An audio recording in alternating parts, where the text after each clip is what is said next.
Okay बेटा, so let's now discuss कि हमारा एग्जामिनर हमसे क्या कहता है इस क्वेश्चन से रिलेटेड, कि अगर आप इस क्वेश्चन के अंदर कितना परसेंट करोगे तो आपको कितने मार्क्स मिलेंगे। और माय पर्सनल रिव्यू इज के अगर आप इसकी मार्किंग स्कीम को बेहतर तरह से समझ सको तो it would be even easier for you to implement. मतलब यू शुड नो कि what is your way out, कि सर मुझसे पेपर में ये नहीं हो रहा, क्राइसिस सिचुएशन है, तो आप क्राइसिस सिचुएशन में काम कैसे करोगे। तो सबसे पहले आपकी जो एग्जामिनर रिपोर्ट है वो आपसे ये अर्ज करती है कि apply knowledge and understanding of principles and concepts of computer science to a given context including the analysis and design of computational programming problems. अब आपसे वो कह रहा है कि भाई आपने पेपर के अंदर कुछ भी नहीं किया, बिल्कुल खाली छोड़ के आ गए, सब कुछ भी नहीं किया, बिल्कुल नल्ले हो, तो क्या है? जीरो मिलेगा। अच्छा, एक से लेके तीन तक मार्क्स आपको कब मिलेंगे? आपने भाई कुछ भी नहीं किया, सिर्फ आपने एक प्रोग्रामिंग की टेक्निक सही से लगा दी जो बुक के अंदर आपको आपको दी गई है। आपको पता है सिलेक्शन क्या है, आइट्रेशन क्या है, काउंटिंग क्या है, टोटलिंग क्या है, इनपुट कैसे करते हैं, आउटपुट कैसे करते हैं। अगर आपको इतना भी पता है ना बेटा, और आपने इनपुट करा दिया, आउटपुट करा दिया, आपने if then else end if से जो है वो स्टेटमेंट्स लिख दिए, या some data has been stored but not appropriately, आपने डेटा को स्टोर कराया है भले उसमें हल्की सी कसर है, या आपने कोई भी वेरिएबल और एरे का या किसी भी डेटा स्ट्रक्चर का यूज किया, तो आपको यहाँ पे कितने मार्क मिल गए? 3 मार्क आपको मिल गए। मतलब आप एक ऐसे स्टूडेंट हो कि किसी को कुछ भी नहीं आता, सिर्फ इतना कर लोगे 3 मार्क मिल जाएंगे। अच्छा, अब आगे चलते हैं भाई।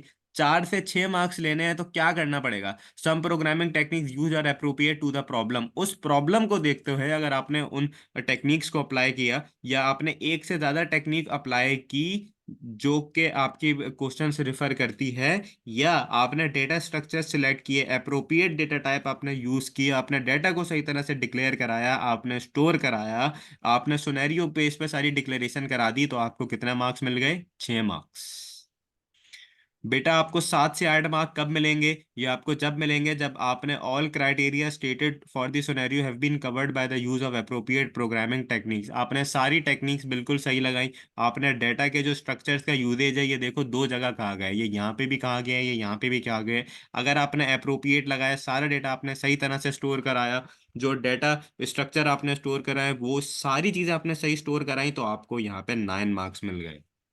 मुझे पर्सनली ऐसा नहीं लगता कि आप लोग इतने ज्यादा जो मतलब बेकार हो तो बोलना नहीं चाहिए कि तुम लोगों को अगर input output selection iteration totalling counting और डिक्लेरेशन करनी नहीं आती तो भूल जाओ। मतलब इतना भी आता है तो भाई कम से कम 9 मार्क्स तो ले सकते हो ना। चलो मैंने माना मुश्किल सवाल है, तो बेटा अगर नहीं आए तो एटलीस्ट इतना कर लेना कि कुछ मार्क्स निकल जाए।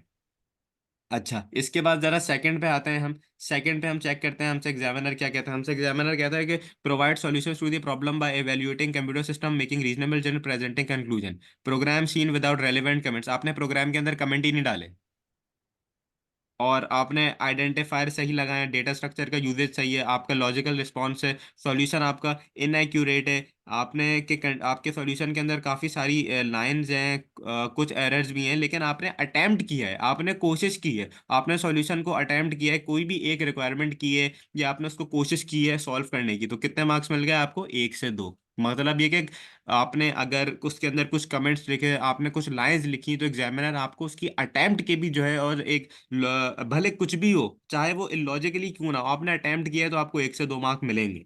अगर आपने कुछ भी नहीं किया, बिल्कुल नल्ले हो, तो आपको मिलेंगे 0।